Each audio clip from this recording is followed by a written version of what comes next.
Good morning students. In last video we are just learned about only problems. Okay, now we are going to discuss about the superposition principle. So superposition principle means Coulomb's law அப்படிங்கிறது நம்ம பார்த்தோம். Coulomb's lawங்கிறது என்ன அப்படின்னு பார்த்தீங்கன்னா explains the interaction between two point charges. ஓகேங்களா, ஒரு ரெண்டு point charges நடுவில் எப்படி இன்ட்ராக்ஷன்ஸ் கிடைக்கும், அப்படி இன்ட்ராக்ஷன்ஸ் இருக்கும் அப்படிங்கிறது Coulomb's law வச்சு பார்த்தோம். இஃப் தெர் ஆர் நம்ம கிட்ட வந்து மோர் தென் டூ சார்ஜஸ் இருக்கிறதா எடுத்துப்போம். if there are n number of charges, ஓகேங்களா, the force on one charge due to all the other charges needs to be calculated. Coulomb's law alone does not give the answer. The superposition principle explains the interaction between multiple charges. ஓகேங்களா, Coulomb's law அப்படின்னு நம்ம இப்போ எடுத்தது வந்து பார்த்தோம் அப்படின்னா two point charges நடுவில் இருக்கக்கூடிய இன்ட்ராக்ஷன்ஸ் பற்றி. சப்போஸ் மோர் தென் டூ சார்ஜஸ், ரெண்டு சார்ஜஸ்க்கு மேலே இருக்கிற சார்ஜஸ், டூ சார்ஜஸ்க்கு மேலே நம்மக்கிட்ட நம்பர் ஆஃப் சார்ஜஸ் இருக்குது அப்படின்னு சொன்னால் அப்போ வந்து நம்மளால் எப்படி வந்து இன்ட்ராக்ஷன்ஸ் பற்றி நம்ம தெரிஞ்சுக்க முடியும் அப்படின்னும் போது தான் நமக்கு வந்து சூப்பர்பொசிஷன் பிரின்சிபல் தேவைப்படுது. ஓகேங்களா, இப்போ என்னன்னா ஒரு சிஸ்டம் இருக்குது அப்படின்னு சொன்னால் அந்த சிஸ்டமில் n நம்பர் ஆஃப் சார்ஜஸ் வந்து நியர்பையில் இருந்துட்டுருக்கு. இப்படி n நம்பர் ஆஃப் சார்ஜஸ் இருக்குன்னா அப்போது எந்த மாதிரி இன்ட்ராக்ஷன்ஸ் இருக்கும் அப்படிங்கிறத நம்ம தெரிஞ்சுக்க போகிறோம். ஓகேங்களா, right. According to the superposition principle, the total force acting on a given charge is equal to the vector sum of forces exerted on it by all the other charges. ஓகேங்களா, இப்போ இதில் n number of charges இருக்குன்னு நம்ம சொன்னோம் இல்லையா, இது வந்து Q1 அப்படின்னு எடுத்துப்போம். So Q2, Q3 etc. to Qn வரைக்கும் இங்கே இருக்குது. ஓகேங்களா, இப்போது இந்த Q1ங்கிற சார்ஜ் மேலே Q2, Q3, Q4, Q5, Q6, Q7, Q8 etc. to Qn வரைக்கும். ஓகேங்களா, அந்த n நம்பர் ஆஃப் சார்ஜஸும் Qn மேலே எவ்வளோ ஃபோர்ஸஸை கொடுக்கும். ஓகேங்களா, அதை கண்டுபிடிச்சி அதை வந்து வெக்டார் சம்மு வெக்டாரில் கண்டுபிடிச்சிட்டு அதுக்கப்புறம் அதை சம் பண்ணோம் அப்படின்னு சொன்னால் அதுதான் சூப்பர்பொசிஷன் பிரின்சிபல். ஓகேங்களா, right. So consider a system of n charges, namely Q1, Q2, Q3 etc. to Qn. The force on Q1 exerted by the charge Q2. According to Coulomb's law, நமக்கு கண்டுபிடிச்சிருப்போம் force F is equal to Q1 Q2 divided by 4 pi epsilon naught R square into R vector. So F12 அப்படின்னு சொன்னா R21 vector. ஓகேங்களா, so வெக்டாரில் சொல்லும்பொழுது நம்ம directions important. வெக்டாரில் சொன்னோன்னா நமக்கு direction important. So அதனால் நம்ம F12ன்னு கொடுப்போம். ஓகேங்களா, இப்போ என்ன அர்த்தம்னா force exerted on Q1 by Q2. So அப்போ டைரக்ஷன் எங்கேருந்து எங்கே போகும், 2லேருந்து 1க்கு போகுதுன்னு அர்த்தம். ஓகேங்களா, ஓகே, ரைட். ஸோ இப்போ Q1 கணது கண்டுபிடிச்சோம். இதில் 1/4 pi epsilon value k. So அதனால் என்ன எழுதலாம், k into Q1 Q2 divided by R21 square into R21 unit cap unit vector. ஓகேங்களா, here R21 is the unit vector from Q2 to Q1 along the line joining the two charges. Okay, and R21 is the distance between the 2 point charges. ஓகேங்களா, so இப்போ நம்ம என்ன பண்ணுறோம், another chargesக்குலாம் கண்டுபிடிக்க போகிறோம்.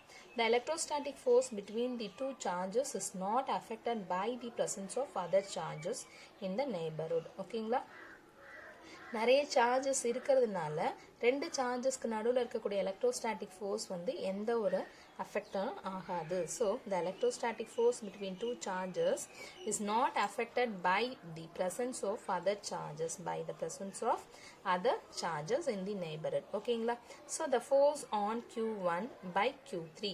So இங்கே Q2 பார்த்தோம், இங்கே Q3. So just instead of Q2 நம்ம Q3 போட போகிறோம். ஓகேங்களா, அதே மாதிரி n வரைக்கும் கண்டுபிடிங்க. By continuing this, the total force acting on the charge Q1 due to all other charges is given by. So அப்போ F1 total யார் மேலே நடக்கக்கூடிய ஃபோர்ஸ் நம்ம கண்டுபிடிக்கிறோம், Q1 சார்ஜ் மேலே கிடைக்கக்கூடிய டோட்டல் ஃபோர்ஸ் என்னன்னு கண்டுபிடிக்க போகிறோம். ஸோ அதனால F1 total equal to F12 vector plus F13 vector plus F14 vector plus etc. to F1n vector. ஓகேங்களா, ஸோ எல்லாத்துலேயும் நமக்கு K வந்து காமனாக இருக்குது. ஸோ கேவை வெளில எடுத்துருங்க.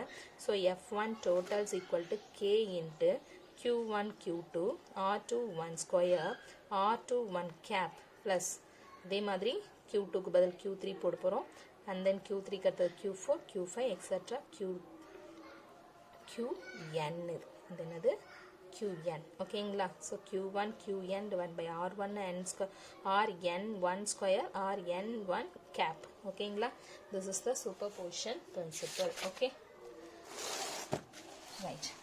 Without the superposition principle, Coulomb's law will be incomplete. When applied more than two charges, both the superposition principle and Coulomb's law form fundamental principles of electrostatics and explain all the phenomena in electrostatics, but they are not derivable from each other. ஓகேங்களா? So இப்போ என்ன பண்ணால் Coulomb's law superposition principle இல்லாமல் நம்மளால் Coulomb's law வந்து incomplete ஆகாது. So ஏன்னா when applied more than two charges வந்து நம்ம அப்ளை பண்ணும்பொழுது நமக்கு டெஃபினட்டாக சூப்பர்பொசிஷன் பிரின்சிபல் தேவை. ஸோ அதனால் கூலம்ஸ் லா மட்டும் வச்சு நம்மளால் ஒன்றும் பண்ண முடியாது. So superposition principle and Coulomb's law வந்து என்னென்னா ஃபண்டமெண்டல் பிரின்சிபிள்ஸ் ஆஃப் எலக்ட்ரோஸ்டாட்டிக்ஸ். ஓகேங்களா? ஸோ எலக்ட்ரோஸ்டாட்டிக்ஸில் இருக்கக்கூடிய எல்லா ஃபினாமினும் நம்ம அது வந்து கூலம்ஸ் லாவையும் சூப்பர்பொசிஷன் பிரின்சிபல் வச்சு நம்மளால் எக்ஸ்பிளைன் பண்ண முடியும். ஆனால் ஒன்றுலேருந்து இன்னொன்று வந்து டெரைவ் பண்ண முடியாது. ஓகேங்களா? ரைட். நெக்ஸ்ட் பார்க்க போகிறது electric field and electric field lines. ஓகேங்களா? ரைட். ஸோ இதில் எலக்ட்ரிக் ஃபீல்டுனா என்னன்னு பார்ப்போம். எலக்ட்ரிக் ஃபீல்டு அப்படின்னு பார்க்கறது என்னன்னா just electric the interaction between two charges வந்து கூலம்ஸ் லா சொல்லிட்டாங்க. ஆனால் அது எப்படி வந்து இன்ட்ராக்ஷன் அதுக்கு தன்னைத்தானே நடக்குது அப்படிங்கிறத நம்ம கண்டுபிடிக்க போகிறோம். ஓகே. ஸோ அதுதான் எலக்ட்ரிக் ஃபீல்டு. இப்போ ஒரு பாயிண்ட் சார்ஜை வந்து ஸ்பேஸில் கன்சிடர் பண்ணிட்டீங்க. அதுக்கு நியர்பையாக இன்னொரு பாயிண்ட் சார்ஜ் இருக்குது. If another point charge is placed at some distance from the first point charge. ஓகேங்களா? அப்போது இங்கே இருக்கிறதும் ஒரு பாயிண்ட் சார்ஜ், இங்கே இருக்கிறதும் ஒரு பாயிண்ட் சார்ஜ். அப்போ இந்த ரெண்டு பாயிண்ட் சார்ஜுக்கும் நடுவில் it experience either and attractive or repulsive depends upon the second point charge. ஓகேங்களா? Okay. Thus this is called action at a distance. Okay. But how does the second charge know about the existence of first charge? எப்படி வந்து second chargeக்கு தெரியும்? The existence of first charge which is located at some distance ல இது இருக்குன்றது second chargeக்கு எப்படி தெரியும்? Away from it. Okay. To answer this question, Michael Faraday introduced the concept of ஃபீல்டுங்கிறத கொடுத்தாரு. Okay. So என்னென்னா இப்போது இந்த பாயிண்ட் சார்ஜ் இருக்குன்னு வச்சுக்கோங்க. இது வந்து நம்ம எடுத்துகிட்ட டெஸ்டிங் சார்ஜ் Q1 இல்லை Q0 எடுத்துப்போம். இது வந்து Q1. இப்போ அந்த செகண்ட் சார்ஜ் இது நீங்கள் நியர்பையாக அப்படி கொண்டு போகும்பொழுது என்ன ஆகும்? டெஃபினட்டாக இங்கே இருக்கிறது பாசிட்டிவ்னு நம்ம கன்சிடர் பண்ணிடுறோம். இதுவும் பாசிட்டிவ்னு கன்சிடர் பண்ணிப்போம். ஸோ அப்போ என்ன ஆகும்? இதுவும் பாசிட்டிவ், இதுவும் பாசிட்டிவ். ஸோ சேம் சார்ஜஸ் என்ன பண்ணும்? ரிப்பல் பண்ணும். ஸோ நீங்கள் இந்த பாயிண்ட் சார்ஜை Q0க்கு Q1 towards the Q0 move பண்ணுறீங்க. அப்படி மூவ் பண்ணும்பொழுது என்ன ஆகும்? டெஃபினட்டாக சேம் சார்ஜாக இருக்குன்னா ரிப்பல் பண்ணும். ஸோ உங்களால் ஈஸியாக மூவ் பண்ண முடியாது. ஓகேங்களா? ஸோ ரிப்பல் பண்ணும். சப்போஸ் இது நெகட்டிவாக இருந்துச்சுன்னா, Q1 நெகட்டிவாக இருந்ததுன்னா நீங்கள் மூவ் பண்ணுறதுக்கு லைட்டாக கொண்டு போனால் போதும். இந்த Q1 வந்து இதை அட்ராக்ட் பண்ணிடும். பிகாஸ் ஆப்போசிட் சார்ஜஸ் எவ்வளோ டிஸ்டன்ஸில் அதுதான். ஓகே. இப்போ இந்த Q1 இங்கே இருக்குன்னு வச்சுப்போம். Q1 எங்கே இருக்குது? இப்போ அட்ராக்ட் பண்ணுமா அப்படின்னா டெஃபினட்டாக அட்ராக்ட் பண்ணாது. ஏன்னா ஒரு பர்டிகுலர் டிஸ்டன்ஸ். அப்போ இங்கே போகிறோம், இப்படி போகிறோம். ஸோ கொஞ்சம் கொஞ்சமாக மூவ் பண்ணுறீங்க. ஒரு பர்டிகுலர் டிஸ்டன்ஸ் கிட்ட எடுத்துகிட்டு போகும்போது தான் இது அட்ராக்ஷனே ஸ்டார்ட் ஆகும். அந்த டிஸ்டன்ஸை தான் நம்ம என்னன்னு சொல்கிறோம்? ஃபீல்டுன்னு சொல்கிறோம். Okay. So according to Faraday, every charge in the universe creates an electric field in the surrounding space. Okay. So ஒரு சார்ஜ் என்ன பண்ணும்? அதை சுற்றி ஒரு சரௌண்டிங் ஸ்பேஸில் அதுக்கான ஃபீல்டை கிரியேட் பண்ணும். And if another charge is brought into its field, it will interact with the electric field at that point and will experience a force. It may be recalled that the interaction of two masses is similarly explained using the concept of gravitational field. ஏற்கனவே 11th நம்ம படிச்சிருக்கோம் இல்லையா? gravitational fieldன்னு சொல்லிட்டு ரெண்டு mass. So அதை தான் இங்கே நம்ம ஜஸ்ட் ரீகால் பண்ணுறோம். இப்போ both the electric and gravitational forces are non-contact forces. Hence the field concept is required to explain the action at a distance. So அதான் இங்கே சொன்னோம். ரெண்டு சார்ஜுக்கும் நடுவில் எந்த காண்டாக்டுமே கிடையாது, மாசஸ்க்கும் எந்த காண்டாக்டுமே கிடையாது. அதனால தான் both electric and gravitational forces are நான் காண்டாக்ட் ஃபோர்ஸ்ன்னு நம்ம சொல்கிறோம். ஓகேவா? Consider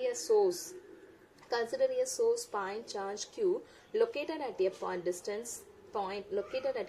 in space. Okay, another point charge qங்கிறது இங்க வச்சாச்சு. இப்போ இது வந்து q, இது வந்து q0. Okay, so அப்ப q0ங்கிறது testing charge.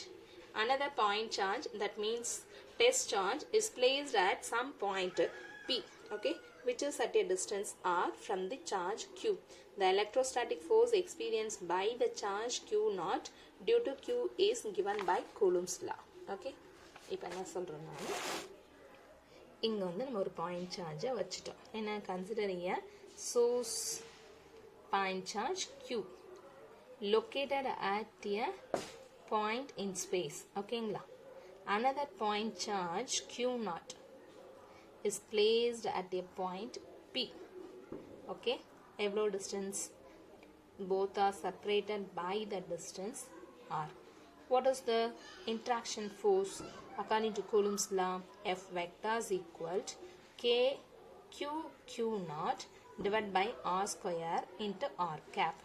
K oda value நமக்கு தெரியும், 1/4 pi epsilon naught q0 divided by r square into r cap. ஓகேங்களா? ஸோ நமக்கு இப்போ தேவை என்ன, எலக்ட்ரிக் ஃபீல்டுனா என்னன்னு தெரிஞ்சுக்கணும். ஸோ எலக்ட்ரிக் ஃபீல்டு மீன்ஸ் என்னன்னா, the force experienced by electric field is equal to the force experienced by இந்த நம்ம யூஸ் பண்ண இந்த சார்ஜ் இருக்கு இல்லையா, எடுத்துக்கிட்ட டெஸ்ட் சார்ஜ் இருக்கு இல்லையா, இந்த டெஸ்ட் சார்ஜ் வந்து எவ்வளோ ஃபோர்ஸை எக்ஸ்பீரியன்ஸ் பண்ணுது, எவ்வளோ ஃபோர்ஸை எக்ஸ்பீரியன்ஸ் பண்ணுச்சு, either attractive or repulsive force, we don't bother about that. ஆனா எவ்வளோ amount of force experience பண்ணுச்சுன்னு நமக்கு தேவை. So F divided by the force experienced by testing charge q0, இதுதான் நமக்கு தேவை. ஓகேங்களா? So the electric field, right, the charge q creates an electric field in the surrounding space.